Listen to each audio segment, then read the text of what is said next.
মিস্ত্রি সাহেব, এই মোয়াজন যে একটা সার্কিট ব্রেকার নিয়ে আসলো, সেটা কি হয়েছিল? এটা লাগালেন না কেন? এটা না লাগানোর উদ্দেশ্য হলো আপনার যে দোকানদার দেখেন কিছু কিছু দোকানদার আছে একেবারে এমনভাবে জিনিসপত্রগুলো দেয়। দেখেন এই সার্কিট ব্রেকার সাইজটা কত দিয়েছে দেখেন। হুম হুম হুম। এটা দিচ্ছে 63 অ্যাম্পিয়ারের দেখেন। হ্যাঁ হ্যাঁ হ্যাঁ আপনাদের যদি দেখায় 63 অ্যাম্পিয়ারের সার্কিট ব্রেকার। হ্যাঁ একটা বাড়িতে সর্বোচ্চ কারেন্ট খায় 3 অ্যাম্পিয়ার 4 অ্যাম্পিয়ার। এত বড় সার্কিট ব্রেকার একটা নর্মাল ছোটোখাটো বাসা বাড়িতে লাগানো তো প্রয়োজন নেই। আর হ্যাঁ। এটা যদি শর্ট সার্কিট হয় আপনার তার পুড়ে যাবে, তাও আপনার ট্রিট হবে না।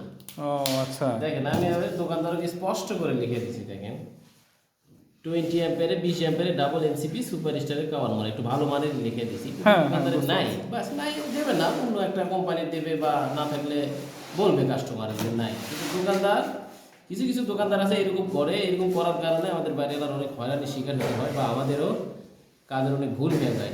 যেখানে 20 অ্যাম্পিয়ার লাগবে সেখানে 63 অ্যাম্পিয়ারে সেটিং করে আমরা চলে যাবো না থাকার কারণে। কিন্তু এতে পরবর্তীতে শর্ট সার্কিট হলে বাড়িওয়ালা সমস্যা। হুম হুম আর শর্ট সার্কিট হবেও না, বলবে যে কি মানে সার্কিট ব্রেকার লাগাইছে, এটা তো কোনো শর্ট সার্কিট হয় না, কোনো কাজে করে হ্যাঁ। না।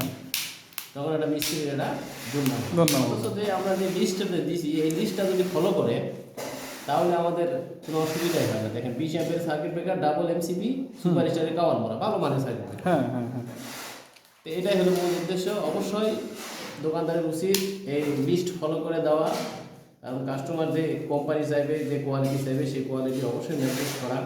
তাহলে আমাদের এই হয়রানির শিকার হয় না, কাজের এই সময়ও ব্যয় হয় না। ধন্যবাদ।